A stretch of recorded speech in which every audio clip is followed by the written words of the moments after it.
play it all or nothing. Yeah, need it all in advance. The opposition know we're ready for it. Like a supper we eating, it won't be the last. Grind all the muscle, pull up. Poker right on the grass. We coming in, take over everything, run it up. Nothing holding me back. 3 in the wood. Rush. Welcome to Takeover, the most underrated sports debate show on YouTube. Make sure you like and subscribe for that bi-weekly. Oh, we back to back. This is the weekly sports content this time. But what are we talking about today? All right, you guys, so we're hopping into football this week for our topic. As you guys know, the NFL season is slowly but surely creeping up on us. My question for today, you guys, who are you guys' Super Bowl picks? Well, I feel like the NFC is as open as it's ever been before. With Aaron Rodgers missing Devontae Adams, with Matthew Stafford having that injury, not being sure, and it's definitely hard for a team to go back-to-back. The New Orleans Saints will be the team to come out of the NFC. They went 9-8 last year, and they didn't even have a quarterback for most of this season. This is the same team who needed help on offense. They have Jameis Winston coming back, who's 5-2 as a starter, and they added Jarvis Landry. Michael Thomas will be coming back. Chris Olave is in there now, and I like Deontay Harris. Not to mention, they have a really good backfield as well with Alvin Kamara and Mark Ingram back there as well. So I think Kamara will have a better season offensively due to the fact that there's more weapons on the outside. And don't have to talk about the Saints defense really. They were already the number one defense in the league last year. I expect them to do the exact same thing this year. They have Cam Jordan, Demario Davis is back, and they have lockdown Lattimore on the left side. Not to mention, they added Tyrann Mathieu and Marcus May on the other side. The Saints are the most complete team in the NFC. And I feel like I'm sticking with the Saints because they have continuity. They're the team that has the least amount of holes in my opinion, and that's why they'll be coming out of the NFC. When it comes to the AFC, the answer is simple as well. It's the Buffalo Bills. I believe that Josh Allen is MVP Cam Newton with accuracy. And if that's the case, I don't really know who's stopping it. By the end of this year, people are going to start debating if Josh Allen is better than Patrick Mahomes. Because, I mean, literally, they went hit for hit last time in that playoff game, and Josh Allen doesn't even have as many weapons as Patrick Mahomes, and he's doing outstanding things. And the Buffalo Bills really just play a physical brand of football that I just love. You know what I'm saying? Everybody's mentality. Josh Allen may scramble out the pocket, but linebackers don't even want to tackle Josh Allen. Josh Allen will run you over. Not to mention they have a top 5 receiver in Stephon Diggs as well, and this defense added, who did that? Von Miller. So I just feel like they're a more complete team than everyone else, and that's where I'm going. Give me Saints and Bills by February. I don't buy the Bills just because, first of all, the only thing that seems like they can stop Josh Allen is a coin toss. So let's just make sure we get our facts right there. And also 13 seconds, apparently. I don't know. Either way. The Buffalo Bills, if you pay attention to that history, it's a very sad and tragic history. So I don't want to put my eggs in that basket. But I'm gonna do it the way you did. I'm going to stick with the NFC. I'm with you. NFC's wide open. Even if Matthew Stafford was healthy, I'm not taking the Rams because I believe in Super Bowl hangovers. I've watched it myself, and I've watched it year after year after year. They'll make the playoffs, I'm sure of that. But I don't think that they're going to go back to the Super Bowl. The team I've got coming out of the NFC, the Philadelphia Eagles. And there's a very simple reason. Every single season, Jalen Hurts gets better. Every time he's played, he's gotten better and better and better. From when he started at Alabama to when he finished up at Oklahoma, most players, right? Their progression is exponential, or like it shifts. His has been linear. He's always adding something. I think this is the year he adds it all together. Not to mention he's got a chance for a really good backfield, and he's got Miles Sanders and Kenneth Gainwell running it. They picked up A.J. Brown, who's one of the better wide receivers in the league, probably the most underrated. He's the best one to come out of Ole Miss in the last few years. He's better than DK, that's for sure. They've got Dallas Goedert, who's a weapon at tight end. Their offensive line is full of studs: Jordan Mailata, Lane Johnson, Jason Kelsey. And then you look at the defense. I didn't realize this.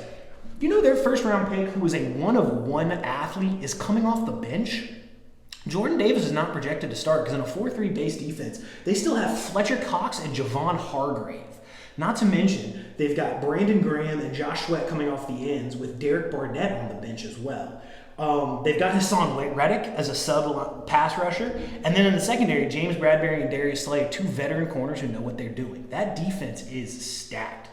I'm taking Philly, first of all, because they're in the NFC East, so they've got some free wins right there. But on top of that, I think they can beat you in all phases of the game. You know, the only thing that would hold them back is if Jalen Hurts doesn't progress. But Jalen Hurts will progress. I have faith in Jalen Hurts. If anything, that man's going to put in the work. And then in the AFC, I'm going with a bit of an unconventional pick too. I'm not going Buffalo. I don't buy it. I don't think Buffalo will be able to do it. I also don't think that Kansas City is going to be able to deal with the fact they don't have Tyreek Hill. I think that's going to be felt a lot, especially since teams seem to know how to at least limit Patrick Mahomes. I've got the Indianapolis Colts. Oh, no. They've got the best running back in the league, JT. They've got 3 or 4 years of them. They've got to use them now. And what was the biggest weakness of the Indianapolis Colts last year? Quarterback. Right. They had Carson Wentz, who choked in big moments. Right. Carson Wentz, you could not let him do anything. Right. Now they've got Matt Ryan. And Matt Ryan won't win you a game single-handedly, but he won't lose you a game single-handedly. He will not Carson Wentz it. Right. And so you combine that with a strong running game, which he's never had in his career, ever. And combine it with a better offensive line and talent outside Michael Pittman and Alec Pierce, plus the defense. When you're talking about a defense with DeForest Buckner, Kwity Paye, Yannick Ngakoue, Darius/Shaquille Leonard, Kenny Moore, Stephon Gilmore, Julian Blackmon. I mean, I don't see where there's a hole on this team either. It's an unconventional pick, but I'm telling you right now, these guys have the goods. And if Matt Ryan goes down, they've got Super Bowl legend Nick Foles. That's the best backup player in history. At that point. But I don't know if Matt Ryan can be able to do it. But what you got? Matt Ryan has it. But he choked. So no, he doesn't. He didn't choke. Kyle Shanahan choked. Wow, I'm not going to talk over you. I want to let Kyle you go. Shanahan choked. You don't want to put me on Shanahan this. You don't want to put me on he this. He's talking about he didn't choke. He didn't choke. He was in the Super Bowl and lost. And lost. Go ahead.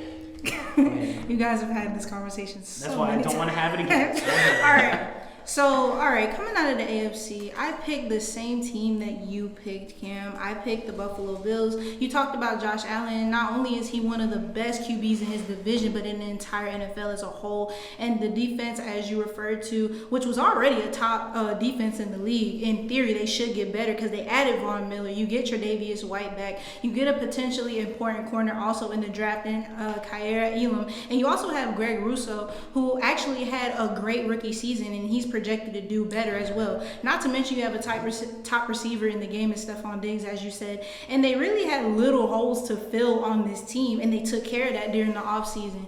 As you talk about the pass rush with Von Miller, and they added pieces to the offensive line as well. And, you know, they get closer and closer every year. As you said, Josh, they literally were a coin toss away and 13 seconds away from securing the AFC Championship. And overall, I think this team is filled with talent, and they're going to make it over the hump this year. Moving on to my NFC pick. I know someone on this show has always said it's really difficult to repeat. But just because it's difficult doesn't mean it's not possible. And that's why I picked the Rams to go back to the Super Bowl. I think they're going to have more experience as a unit this year. You have players overall with the veteranship that they have, like Matthew Stafford and Aaron Donald. But I feel like they're going to be able to play more cohesive and really gel better together. As you saw last year, Matthew Stafford, that was his first year, and they went to the Super Bowl. So, and I also feel like they face less of a challenge in their division this year as well. Like you look at the Seahawks, right? I don't need to talk about the Seahawks. The 49ers. Shout out Trey. You have the 49ers. They have the new QB in Trey Lance. We really don't know where he's going to end up at. We don't know how he's going to progress. You have the Cardinals. We know they're talented, but they're not going to have D-Hop at the beginning of the year. And one of the questions that has always been for the Cardinals throughout the years is, can they close out the big games? And even though they lost a couple key pieces, they did get people who can come in and have solid production. So I have the Rams versus the Bills in the Super Bowl. I have 2 quick questions for you guys. Josh, for you, why not Denver? Why not the team who just added Russell Wilson and has almost every other piece? Why not Denver? I looked at Denver. I thought about it, but I think coming out of the AFC West, I just think that division is going to eat itself alive. I think that I don't think they're going to. I feel like they're going to hurt each other so much that they won't come in 100%.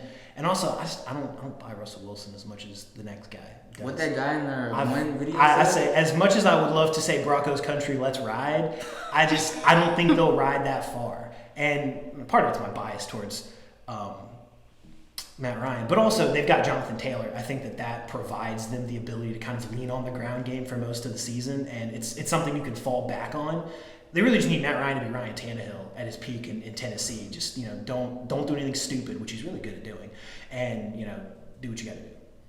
And for you, D'Angelo, without Devontae Adams, how good will Aaron Rodgers be this year? I mean, Aaron Rodgers is still gonna do Aaron Rodgers things, but I'm not sure exactly. I really don't know. I can't answer that question as of right now. Aaron I would Rodgers need to ain't see gonna it. do Nothing. I need Not to with see Alan it. Lazard. Absolutely not. Okay. Listen, if Aaron Rodgers can put it on point as much as he wants, if his receivers can't catch, there's not much else he can do. And considering what I'm hearing at camp, Romeo Doubs can't catch, Christian Watson can't catch, Alan Lazard, I mean, he's had chances. That number 2 spot's been open for years, and he never seized it. So I don't buy it. Their defense is stacked, though. I think it's going to keep them in a lot of games. But I mean, they kept him in the game last year, and Aaron Rodgers still,